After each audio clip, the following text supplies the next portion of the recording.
سلسلہ ہدایت قرآن، سنت اور اہل بیت علیہم السلام میں خوش آمدید۔ آج ہم قرآن مجید کی 46ویں سورہ یعنی سورہ احقاف پر بات کریں گے۔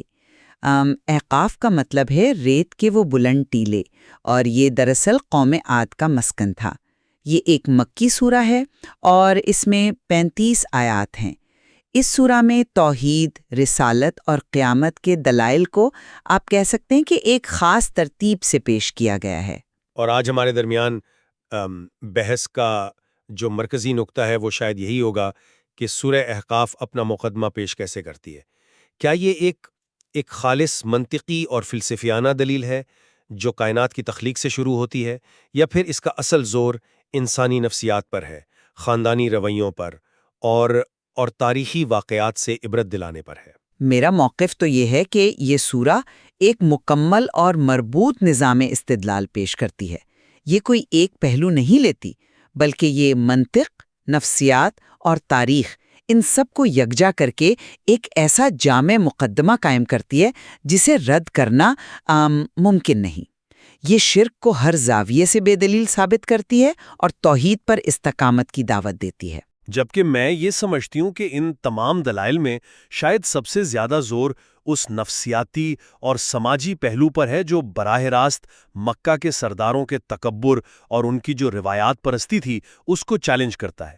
مطلب منطقی دلائل تو ایک بنیاد فراہم کرتے ہیں، لیکن سورہ کا اصل ہدف وہ انسانی رویے ہیں جو حق کو قبول کرنے کی راہ میں رکاوٹ بنتے ہیں۔ بہت خوب، تو آئیے سورہ کے آغاز سے ہی اس بحث کو آگے بڑھاتے ہیں۔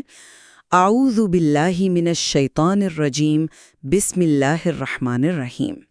حامیم تنزیل الکتاب من اللہ العزیز الحکیم، ما خلقنا السماوات والارض وما بینہما الا بالحق واجل مسمى والذین کفروا عما انذروا معرضون۔ حامیم، اس کتاب کا نزول بڑے غالب آنے والے، حکمت والے اللہ کی طرف سے ہے۔ ہم نے آسمانوں اور زمین اور جو کچھ ان دونوں کے درمیان ہے اسے برحق اور ایک معینہ مدت کے لیے ہی پیدا کیا ہے، اور جو لوگ کافر ہو گئے ہیں وہ اس چیز سے منہ موڑے ہوئے ہیں جس سے انہیں خبردار کیا گیا ہے۔ دیکھیں یہاں آغاز ہی میں کتنی دو ٹوک بات کی گئی ہے۔ کتاب کا نزول العزیز یعنی صاحب غلبہ اور الحکیم یعنی صاحب حکمت کی طرف سے ہے، اور پھر فوراً بعد کائنات کی تخلیق کا ذکر ہے کہ یہ بالحق یعنی ایک مقصد کے تحت اور اجل مسمى یعنی ایک مقررہ مدت کے لیے ہے۔ تو یہ ایک سیدھی سادھی منطقی دلیل ہے کہ اگر بنانے والا حکیم ہے اور تخلیق بامقصد ہے تو پھر اس کا اختتام حساب کتاب پر ہی ہو سکتا ہے۔ ایک بامقصد نظام کو بغیر نتیجے کے چھوڑ دینا یہ حکمت کے خلاف ہے۔ بات تو آپ کی دلچسپ ہے، لیکن اس کا ایک اور پہلو بھی ہے۔ دیکھیں مکہ کی مشرکین اللہ کو خالق تو مانتے ہی تھے، ان کے لیے یہ دلیل کوئی نئی نہیں تھی، تو پھر قرآن اس جانی پہچانی بات کو دہرا کیوں رہا ہے؟ کیا یہ ممکن ہے کہ یہاں اصل زور خلق پر نہیں بلکہ بالحق اور اجل مسمى پر ہے؟ یعنی قرآن ان کے اپنے عقیدے کے اندر جو تضاد ہے اس کو سامنے لا رہا ہے کہ تم خالق کو تو مانتے ہو مگر اس کی حکمت اور عدل کے تقاضوں کو نظر انداز کرتے ہو۔ یہ دلیل ان کو قائل کرنے سے زیادہ ان کے پورے نظام فکر کی کمزوری کو آپ کہہ سکتی ہیں کہ عیا کرنے کے لیے ہے۔ آپ نے بالکل صحیح نقطہ اٹھایا ہے۔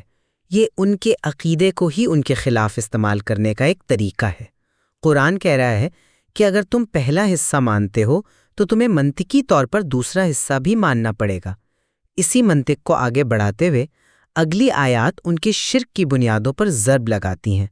قُلْ أَرَأَيْتُمْ مَا تَدْعُونَ مِن دُونِ اللَّهِ أَرُونِي مَاذَا خَلَقُوا مِنَ الْأَرْضِ أَمْ لَهُمْ شِرْكٌ فِي السَّمَاوَاتِ ائْتُونِ بِكِتَابٍ مِّن قَبْلِ هَٰذَا أَوْ إِثَارَةٍ مِّنْ عِلْمٍ إِن كُنتُمْ صَادِقِينَ۔ بھی دکھاؤ کہ انہوں نے زمین میں سے کیا پیدا کیا ہے، یا آسمانوں کی تخلیق میں ان کی کوئی شرکت ہے۔ اگر تم سچے ہو تو اس سے پہلے کی کوئی کتاب یا علم کا کوئی باقیہ اثر میرے پاس لے آؤ۔ یہاں دو طرح کی دلیل کا مطالبہ کیا جا رہا ہے۔ یا تو کوئی مشاہداتی ثبوت دکھاؤ کہ تمہارے معبودوں نے کچھ بنایا ہو، یا پھر کوئی علمی، کوئی مستند ثبوت پیش کرو، چاہے وہ پچھلی آسمانی کتاب سے ہو یا آثارۃ من علم سے، یعنی گزشتہ انبیاء سے نسل در نسل چلے آنے والے مستند علم کا کوئی باقی ماندہ حصہ۔ امام محمد باقر علیہ السلام کے مطابق اس سے مراد انبیاء کے اوصیاء کا علم ہے۔ اور یہ اثارۃ من علم کی جو شرط ہے یہ بہت گہری ہے۔ قرآن صرف ثبوت نہیں مانگ رہا، وہ علم کے معیار کو بلند کر رہا ہے۔ وہ کہہ رہا ہے کہ تمہارے پاس شاعری ہے، قبیلوں کے قصے ہیں، آباء و اجداد کی روایات ہیں، لیکن کیا تمہارے پاس کوئی ایسا ٹھوس، کوئی مصدقہ علم ہے جس کی سند انبیاء تک پہنچتی ہو؟ یہ تو مشرکین کے پورے علمی سرمایہ کو چیلنج کرنے کے مترادف ہے، اور یہ میرے اس نقطے کو تقویت دیتا ہے کہ سورہ کا اصل ہدف ان کی روایات پرستی اور ان کا تکبر ہے۔ بالکل، اور جب ان کے پاس کوئی دلیل نہیں تو پھر ایسے معبودوں کو پکارنا سب سے بڑی گمراہی ہے۔ وَمَنْ أَضَلُّ مِمَّنْ يَدْعُو مِن دُونِ اللَّهِ مَن لَّا يَسْتَجِيبُ لَهُ إِلَى يَوْمِ الْقِيَامَةِ وَهُمْ عَن دُعَائِهِمْ غَافِلُونَ۔ اس سے بڑھ کر گمراہ کون ہوگا جو اللہ کے سوا ایسوں کو پکارے جو قیامت تک اسے جواب نہ دے سکیں اور وہ ان کے پکارنے سے بھی بے خبر ہوں۔ یہاں منطقی بحث اپنے انجام کو پہنچتی ہے، اور جب دلیل اور منطق سے بات نہیں بنتی تو مخالفین وہ ذاتی حملوں اور الزامات پر اتر آتے ہیں جس کا ذکر اگلی آیات میں ہے۔ وَإِذَا تُتْلَى عَلَيْهِمْ آيَاتُنَا بَيِّنَاتٍ قَالَ الَّذِينَ كَفَرُوا لِلْحَقِّ لَمَّا جَاءَهُمْ هَذَا سِحْرٌ مُبِينٌ أَمْ يَقُولُونَ افْتَرَاهُ قُلْ إِنِ افْتَرَيْتُهُ فَلَا تَمْلِكُونَ لِي مِنَ اللَّهِ شَيْئًا۔ اور جب ان کے سامنے ہماری واضح آیات کی تلاوت کی جاتی ہے تو جب حق ان کے پاس آ جاتا ہے تو کافر کہتے ہیں یہ تو صریح جادو ہے۔ کیا وہ کہتے ہیں کہ اس نبی نے اسے خود گھڑ لیا ہے؟ کہہ دیجئے اگر میں نے اسے خود گھڑ لیا ہے تو تم اللہ کے مقابلے میں میرے لیے کسی چیز کا اختیار نہیں رکھتے۔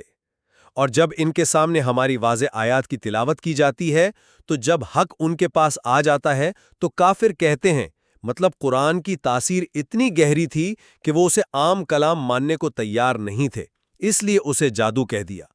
اور جب یہ نہ چلا تو کہا کہ یہ خود گھڑا ہوا ہے، تو اس کا جواب پیغمبر اکرم صلی اللہ علیہ وآلہ وسلم کی زبان سے دلوایا گیا کہ اگر یہ میرا اپنا کلام ہوتا تو اللہ مجھے ضرور سزا دیتا اور تم مجھے بچا نہیں سکتے تھے۔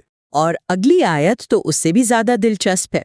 قُلْ مَا كُنْتُ بِدْءًا مِنَ الرُّسُلِ وَمَا أَدْرِي مَا يُفْعَلُ بِي وَلَا بِكُمْ إِنْ أَتَّبِعُ إِلَّا مَا يُوحَىٰ إِلَيَّ۔ میں کوئی انوکھا رسول نہیں ہوں اور میں نہیں جانتا کہ میرے ساتھ کیا سلوک کیا جائے گا اور نہ یہ کہ تمہارے ساتھ کیا ہوگا، میں تو صرف اسی وحی کی پیروی کرتا ہوں جو میری طرف بھیجی جاتی ہے۔ عام طور پر تو اس کی تشریح یہ کی جاتی ہے کہ نبی صلی اللہ علیہ وآلہ وسلم اپنے ذاتی علم کی نفی کر رہے ہیں، لیکن کیا یہ ایک انتہائی ذہین ایک ریٹوریکل موو بھی نہیں ہو سکتا؟ نبی یہاں یہ کہہ کر کہ میں خود کچھ نہیں جانتا، میں صرف وحی کی پیروی کرتا ہوں، تمام بحث کو اپنی ذات سے ہٹا کر پیغام پر مرکوز کر رہے ہیں۔ وہ اپنے مخالفین کو یہ کہنے کا موقع ہی نہیں دے رہے کہ یہ شخص اپنی بڑائی چاہتا ہے یا کوئی ذاتی ایجنڈا رکھتا ہے۔ وہ کہہ رہے ہیں کہ میں بھی تمہاری طرح انجام سے بے خبر ہوں اور میرا واحد سہارا وحی الہی ہے۔ میں آپ کی بات سے متفق ہوں، لیکن میرے خیال میں اس کا اصل مقصد اس سے بھی گہرا ہے۔ یہ عبودیت کا اعلیٰ ترین اظہار ہے۔ نبی صلی اللہ علیہ وآلہ وسلم یہاں اپنی بشریت پر زور دے رہے ہیں تاکہ لوگ انہیں خدا نہ سمجھ بیٹھیں۔ وہ واضح کر رہے ہیں کہ میرا ہر عمل اور میرا ہر علم اللہ کے حکم کے تابع ہے۔ یہ استقلالی علم غیب کی نفی ہے، نہ کہ عطائی علم غیب کی۔ اور یہ آیت مشرکین کے ان مطالبات کا جواب بھی ہے جو چاہتے تھے کہ نبی ان کے ہر مطالبے پر معجزہ دکھائیں یا مستقبل کی ہر خبر بتا دیں۔ آپ نے واضح کر دیا کہ میرا کام خواہشات پوری کرنا نہیں، صرف وحی پہنچانا ہے۔ یہ نقطہ دلچسپ ہے کہ رسول کا اختیار وحی پر مبنی ہے۔ اسی سے جڑی ہوئی بات یہ ہے کہ سورہ فوراً ایک بیرونی گواہ کا ذکر کرتی ہے جو پچھلی وحی یعنی تورات کا عالم ہے۔ کیا یہ اس بات کو مضبوط کرنے کا ایک طریقہ ہے کہ یہ پیغام کسی ایک شخص کا نہیں بلکہ ایک الہی سلسلے کا تسلسل ہے؟ بالکل یہی بات ہے۔ بنی اسرائیل کے ایک عالم جیسے عبداللہ بن سلام کا ایمان لانا اس بات کی دلیل تھا کہ یہ پیغام وہی ہے جس کی خبر پچھلی کتابوں میں دی گئی تھی، لیکن کفار کا تکبر آڑے آ گیا۔ انہوں نے کہا لو کان خیرن ما سبقونا الیہ، اگر یہ دین بہتر ہوتا تو یہ غریب لوگ جیسے بلال و عمار ہم سے آگے نہ بڑھ جاتے۔ یہ ان کے طبقاتی غرور اور نسلی تفاخر کا واضح ثبوت ہے جو حق قبول کرنے میں سب سے بڑی رکاوٹ تھا۔ اور یہیں سے یہیں سے سورہ کا رخ منطق سے نفسیات کی طرف مڑتا ہے۔ اب بحث اس بات پر نہیں کہ دلیل کیا ہے، بلکہ اس پر ہے کہ انسان کا رویہ دلیل کے سامنے کیسا ہے۔ بالکل درست۔ اب سورہ 2 بالکل متضاد انسانی نمونے پیش کرتی ہے۔ پہلا نمونہ ان لوگوں کا ہے جو ایمان لاتے ہیں اور پھر 40 سال کی عمر میں ایک صالح انسان کی دعا کا ذکر ہے جو اللہ کی نعمتوں، والدین کے احسانات کا شکر ادا کرتا ہے اور اپنی اولاد کی اصلاح کی دعا کرتا ہے۔ سماجی پہلو بھی ہو، یعنی ایک طرف وہ انسان ہے جو اپنی جڑوں کا، اپنی روایات اور اپنے بزرگوں کا احترام کرتا ہے، اور دوسری طرف وہ باغی نوجوان ہے جو پرانی ہر بات کو اساطیر الاولین کہہ کر رد کر دیتا ہے۔ کیا یہ محض عقیدے کا نہیں بلکہ نسلوں کے درمیان جو ایک فاصلہ بڑھ رہا تھا اور رویوں کا جو تصادم تھا اس کا بھی بیان ہے جو اس وقت مکہ میں ہو رہا تھا؟ میں آپ کی بات سے پوری طرح متفق نہیں ہوں، کیونکہ یہاں تقابل صرف رویوں کا نہیں بلکہ بنیادی عقائد کا ہے۔ دیکھیے، دوسرا نمونہ جو پیش کیا گیا ہے وہ صرف بدتمیز اولاد کا نہیں ہے۔ وَالَّذِي قَالَ لِوَالِدَيْنِهِ أُفٍّ لَكُمَا أَتَعِدَانِنِي أَنْ أُخْرَجَ وَقَدْ خَلَتِ الْقُرُونُ مِنْ قَبْلِي وَهُمَا يَسْتَغِيثَانِ اللَّهَ وَيْلَكَ آمِنْ إِنَّ وَعْدَ اللَّهِ حَقٌّ فَيَقُولُ مَا هَٰذَا إِلَّا أَسَاطِيرُ الْأَوَّلِينَ، اور جس نے اپنے والدین سے کہا، تھو ہو تم پر، کیا تم مجھے یہ وعدہ دیتے ہو کہ میں قبر سے نکالا جاؤں گا جبکہ مجھ سے پہلے بہت سی نسلیں گزر چکی ہیں؟ اور وہ دونوں اللہ سے فریاد کرتے ہیں اور اس سے کہتے ہیں، تیری خرابی ہو، ایمان لے آ، بے شک اللہ کا وعدہ سچا ہے۔ پس وہ کہتا ہے، یہ تو بس پہلے لوگوں کی کہانیاں ہیں۔ اور جس نے اپنے والدین سے کہا، اس کا اصل جرم والدین کی بے ادبی سے زیادہ آخرت کا انکار ہے۔ اس کا جملہ یہ تو بس پہلے لوگوں کی کہانیاں ہیں بالکل وہی ہے جو کفار مکہ قرآن اور نبی کی دعوت کے بارے میں کہتے تھے۔ تو سورہ یہاں ایک بہت گہرا نفسیاتی نقطہ اٹھا رہی ہے کہ والدین ہمارے پہلے اور سب سے زیادہ نظر آنے والے محسن ہیں۔ اگر کوئی انسان اپنے سامنے موجود محسن کا شکر ادا نہیں کر سکتا تو وہ اس غیبی ہستی کا شکر کیسے ادا کرے گا جس نے اسے اور اس کے والدین کو بنایا؟ والدین سے سلوک دراصل توحید اور آخرت کے عقیدے کا عملی امتحان ہے۔ تو آپ کے نزدیک یہ مثال ایک خاندانی مسئلے سے بڑھ کر ایک نظریاتی اور عقیدتی مسئلے کی عکاسی کرتی ہے کہ شکر گزاری ایمان کی طرف لے جاتی ہے اور ناشکری کفر اور انکار آخرت کی طرف۔ یہ واقعی ایک گہرا نقطہ ہے۔ اس نفسیاتی تجزیے کے بعد سورہ تاریخی ثبوتوں کی طرف آتی ہے۔ جی ہاں، اور یہ تاریخ کا سبق بھی براہ راست مکہ والوں کے تکبر پر چوٹ کرتا ہے۔ قوم عاد کا ذکر کیا گیا ہے جو احقاف یعنی ریت کے ٹیلوں کی سرزمین میں رہتے تھے۔ وہ اپنی طاقت، اپنی دولت اور ٹیکنالوجی پر بہت غرور کرتے تھے۔ حضرت ہود علیہ السلام نے انہیں تنبیہ کی مگر انہوں نے تکبر کیا، اور جب عذاب ایک بادل کی شکل میں آیا تو وہ اسے بارش کی خوشخبری سمجھے، لیکن اللہ نے فرمایا بل ہوا مستعجلتم بہ ریح فیہا عذاب علیم تدمر کل شیء بامر ربہا، بلکہ یہ وہی چیزیں جس کی تم جلدی مچا رہے تھے۔ یہ ایک آندھی ہے جس میں دردناک عذاب ہے جو اپنا رب کے حکم سے ہر چیز کو تباہ کر دے گی۔ وہ ایسے نیست و نابود ہوئے کہ ان کے مکانات کے کھنڈہراٹ کے سوا کچھ باقی نہ رہا۔ قرآن کہتا ہے کہ ان کی طاقت، ان کی آنکھیں، کان اور دل ان کے کسی کام نہ آئے۔ عاد کی طاقت کا ذکر قرآن نے دوسری جگہوں پر بھی کیا ہے۔ یہاں ان کی تباہی کا قصہ لانا صرف ایک تاریخی سبق ہے یا اس میں مکہ کے سرداروں کے لیے کوئی ذاتی پیغام تھا جو اپنی تجارت، اپنی دولت اور کعبہ کی طولیت پر غرور کرتے تھے؟ کیا قرآن یہ کہہ رہا ہے کہ تم ان سے زیادہ طاقتور نہیں ہو، اور اگر وہ اپنے تکبر کی وجہ سے تباہ ہو سکتے ہیں تو تم بھی ہو سکتے ہو؟ یقیناً یہ ایک براہ راست تنبیہ ہے، یہ ان کے غرور پر ضرب ہے، لیکن اس کے فوراً بعد سورہ ایک بالکل مختلف واقعہ بیان کرتی ہے جو امید اور بشارت کا پہلو لیے ہوئے ہے۔ یہ جنات کے ایک گروہ کا واقعہ ہے۔ وَإِذْ صَرَفْنَا إِلَيْكَ نَفَرًا مِّنَ الْجِنِّ يَسْتَمِعُونَ الْقُرْآنَ فَلَمَّا حَضَرُوهُ قَالُوا أَنصِتُوا فَلَمَّا قُضِيَ وَلَّوْا إِلَىٰ قَوْمِهِمْ مُنذِرِينَ، اور جب ہم نے جنات کی ایک جماعت کو آپ کی طرف متوجہ کیا جو قرآن سن رہے تھے، پس جب وہ اس کے پاس حاضر ہوئے تو انہوں نے آپس میں کہا، خاموش ہو جاؤ۔ پھر جب وہ ختم ہو گیا تو وہ اپنی قوم کی طرف خبردار کرنے والے بن کر لوٹ گئے۔ انہوں نے ایک بار قرآن سنا، اس کی حقانیت کو پہچانا اور فوراً اپنی قوم کی طرف مبلغ بن کر لوٹ گئے۔ انہوں نے اپنی قوم سے کہا، یا قومنا اجیبوا داعی اللہ وآمنوا بہ۔ انہوں نے اپنی قوم سے کہا، اے ہماری قوم، اللہ کی طرف بلانے والے کی دعوت قبول کرو اور اس پر ایمان لے آؤ۔ اور میرے خیال میں اس واقعے کی جو ترتیب ہے وہ بہت اہم ہے۔ قوم عاد کی تباہی کا ذکر کرنے کے بعد جو انسان تھے، جنات کے ایمان لانے کا ذکر کرنا، یہ مکہ کے سرداروں کے لیے ایک طرح کی تذلیل ہے۔ پیغام یہ ہے کہ ایک غیر مری مخلوق جنات نے اس کلام کو سن کر اس کی قدر پہچان لی اور ایمان لے آئی، لیکن تم جو اشرف المخلوقات ہونے کا دعویٰ کرتے ہو، بار بار سننے کے باوجود انکار پر اڑے ہوئے ہو۔ یہ ان کے تکبر کو ایک اور زاویے سے توڑنے کی کوشش ہے۔ یہ تجزیہ بہت عمدہ ہے۔ ایک طرف تباہی کی وعید، دوسری طرف ایمان کی بشارت اور ساتھ ہی سرزنش کا پہلو۔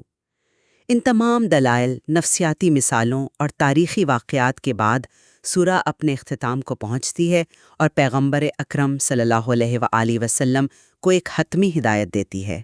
فَاصْبِرْ كَمَا صَبَرَ أُولُو الْعَزْمِ مِنَ الرُّسُلِ وَلَا تَسْتَعْجِل لَّهُمْ۔ پس آپ اسی طرح صبر کریں جس طرح اولو العزم رسولوں نے صبر کیا، اور ان کے عذاب کے لیے جلدی نہ کریں۔ قوم عاد کی ہلاکت یہ بتاتی ہے کہ انکار کا انجام کیا ہے۔ جنات کا ایمان لانا بتاتا ہے کہ اس دعوت میں کتنی کشش ہے۔ ان دو انتہا کو دکھانے کے بعد نبی صلی اللہ علیہ وآلہ وسلم کو تسلی دی جا رہی ہے کہ آپ اپنی قوم کے رویے پر دل برداشتہ نہ ہوں۔ آپ کا کام صبر اور استقامت کے ساتھ پیغام پہنچانا ہے۔ نتیجہ اللہ کے ہاتھ میں ہے۔ آپ ان اولو العزم رسولوں کی طرح ثابت قدم رہیں جنہوں نے بڑی بڑی قوموں کے انکار اور اذیتوں پر صبر کیا۔ ان اولو العزم رسولوں میں حضرت نوح، ابراہیم، موسیٰ، عیسیٰ اور محمد مصطفیٰ علیہ السلام شامل ہیں۔ تو سورہ کا اختتام واپس پیغمبر صلی اللہ علیہ وآلہ وسلم کی ذات اور ان کے مشن پر ہوتا ہے۔ یہ ان کو یاد دلا رہا ہے کہ یہ راستہ ہمیشہ سے ایسا ہی رہا ہے۔ تکبر اور انکار ہر دور میں حق کے راستے میں رکاوٹ بنے، اور صبر اور استقامت ہی کامیابی کی کنجی رہی۔ اس کا مطلب یہ ہوا کہ سورہ منطق سے شروع ہو کر نفسیات اور تاریخ سے گزرتی ہوئی آخر میں پیغمبر کے لیے ایک عملی لایا عمل پر ختم ہوتی ہے۔ بالکل، خلاصہ یہ ہے کہ سورہ احقاف توحید و رسالت کا مقدمہ ایک کثیر الجہتی حکمت عملی سے پیش کرتی ہے۔ یہ عقل کو بھی مخاطب کرتی ہے، انسان کی فطرت اور نفسیات کو بھی جھنجھوڑتی ہے، اور تاریخ سے بھی عبرت دلاتی ہے۔ یہ ثابت کرتی ہے کہ ایمان صرف مان لینے کا نام نہیں، بلکہ استقامت، شکر گزاری اور اپنے محسنین کے ساتھ حسن سلوک کا نام ہے۔ اور اس گفتگو سے یہ بات مزید واضح ہوئی کہ سورہ میں ہر دلیل اور ہر قصے کی ترتیب بے مقصد نہیں۔ منطق سے نفسیات کی طرف اور پھر تاریخ سے مستقبل کی طرف، یہ سفر قاری کو صرف معلومات نہیں دیتا بلکہ اس کے پورے نظام فکر کو چیلنج کرتا ہے۔ خاص طور پر شکر اور تکبر کے دو متضاد راستوں کا انجام دکھا کر یہ واضح کرتی ہے کہ انسان کا انتخاب ہی اس کی ابدی منزل کا تعین کرے گا، نہ کہ اس کی طاقت یا نسب۔ یقیناً سورہ احقاف کے مضامین پر غور و فکر کے مزید کئی پہلو ہو سکتے ہیں۔ یہ گفتگو تو صرف ایک جھلک تھی۔ اصل مقصد یہی ہے کہ سننے والے خود ان آیات میں گہرائی سے اتریں اور اپنی زندگی کے لیے رہنمائی حاصل کریں۔